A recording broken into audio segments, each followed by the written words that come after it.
Coming out in 2017, Fortnite was met with thunderous silence. Well, at least compared to what it would become.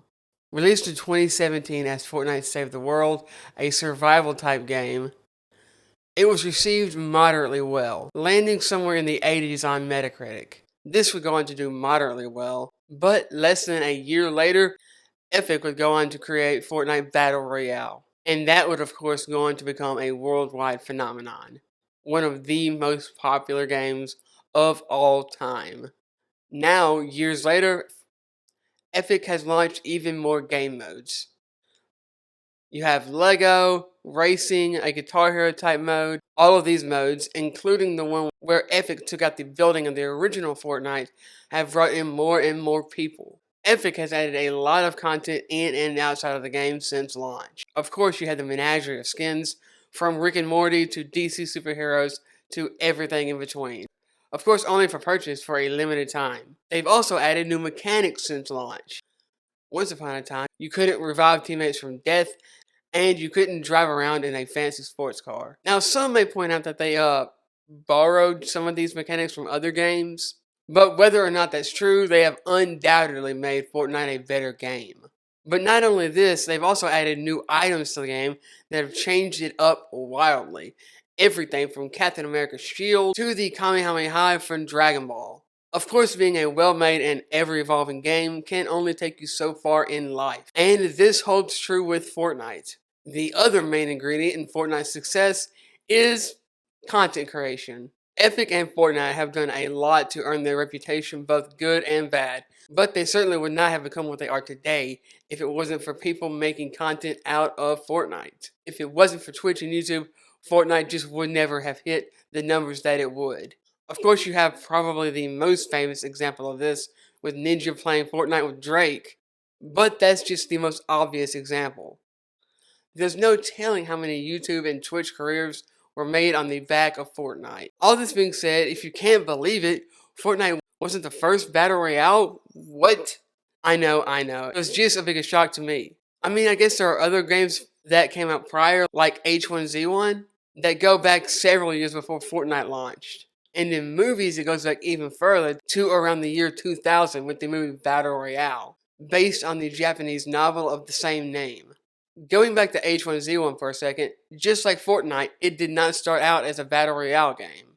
It started out as a survival / King of the Hill game. But after a while, one of, if not the most popular mode, became Battle Royale. Launching into Steam's early access program, H1Z1 was not exactly the most polished game at launch, with it being bogged down with glitches and bugs. Despite this, the game would go on to sell over 1 million copies in just a few months. It was helped by things such as the Streamer Summit streaming the game, as well as being free to play at first before transitioning to pay, and then back to free to play.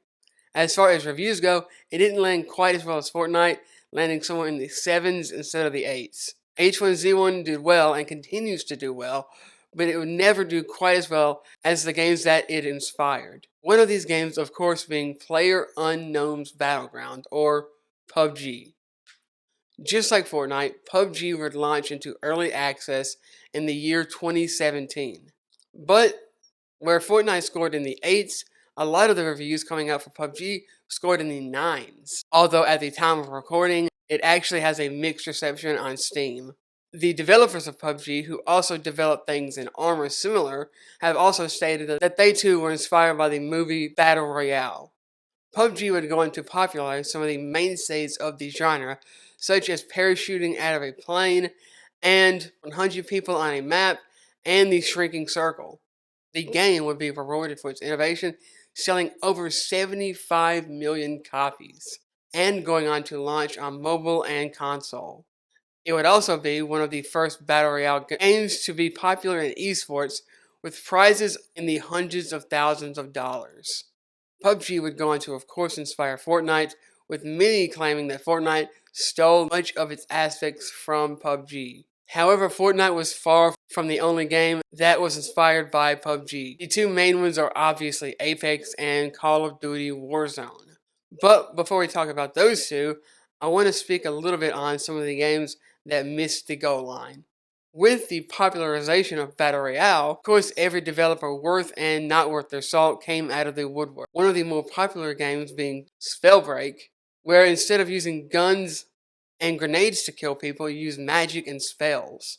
You can even mix and match spells to create new ones, such as a fire tornado. Spellbreak was received fairly well, but it just didn't have the staying power of a PlayerUnknown's Battlegrounds or a Fortnite. Hyperscape was another version of the genre where it was more like an arena shooter such as Halo. You were affected by things on the map such as low gravity. This seemed like it had a lot of potential, but Ubisoft just couldn't keep it going. You also have other games that were very creative that were going to do well, just not as well as some of the others. It was like Tetris 99, which saw you play competitively against 99 other Tetris players. There's also Naraka Bladepoint, which puts you into melee combat instead of, again, guns. Both of these games did well, just not as the biggest of the big. We're not done talking about mega hits though, and the first one I want to talk about is EA's Apex Legends. Coming out in 2019, Apex was a direct response to PUBG and Fortnite. It had a more realistic style than Fortnite, but it was not quite as realistic as PlayerUnknown's Battleground. It also had advanced movement such as sliding that at the time neither of the other two had. However, the biggest difference between Apex and the other two were abilities. Apex took a more hero shooter approach than the other two and gave each character several abilities and, a la Overwatch, an ultimate. They even removed fall damage. These differences really made Apex stand out, giving it a leg up on the competition. For a long time, Apex Legends was actually my favorite. I even wrote a college paper on it. But now that Epic has added so much to Fortnite, I find myself playing it the most these days. And the final competitor that I want to talk about has not one, but two options. Well, only one of them is an option anymore. Of course, I'm referring to Activision's Call of Duty.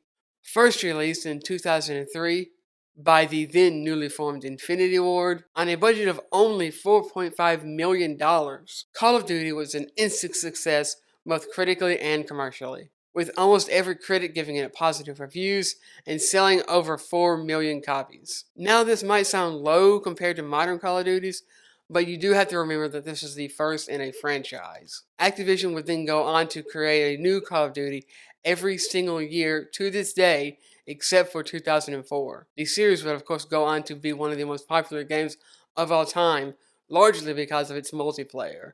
Each year for over a decade, the Call of Duty games had a similar multiplayer game, and that continues on to this day. But now the game has included a different type of multiplayer experience, Battle Royale. However, unlike the other games on this list, excluding mobile games, Call of Duty has actually released more than one game.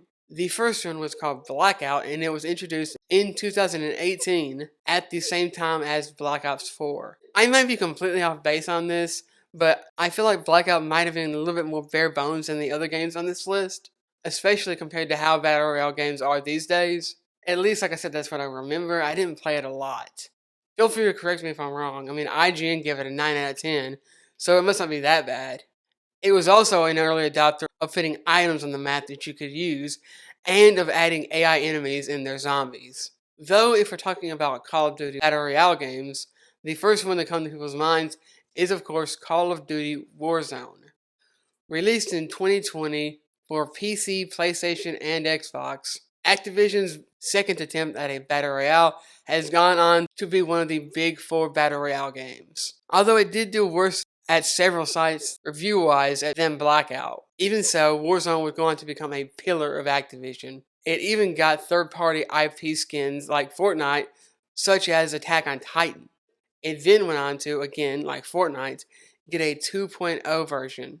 And this is now attached to all new Call of Duty releases. Now, before I go, there's actually one more, well, I would say several more games that I want to talk about today. And those games would be mobile games. Ever since the early days of the genre, before even PUBG or Fortnite, the focus has been on console, and before that, PC. However, even though tens or hundreds of million people play on PC and console, that number is dwarfed by the mobile market, with Candy Crush alone having 273 million plus every month.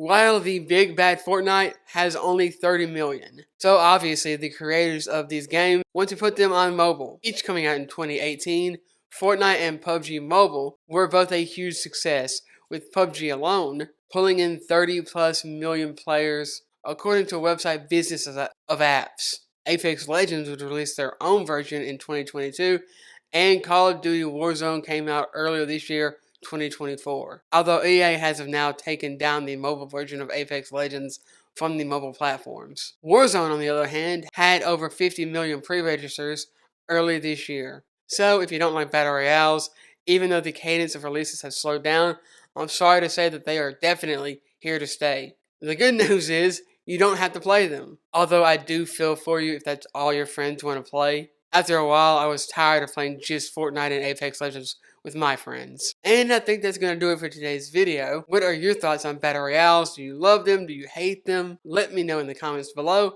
And of course, also let me know if you liked the video. If you did like the video, make sure to like and subscribe for more. I hope everyone has a great day, and I will see you guys next time.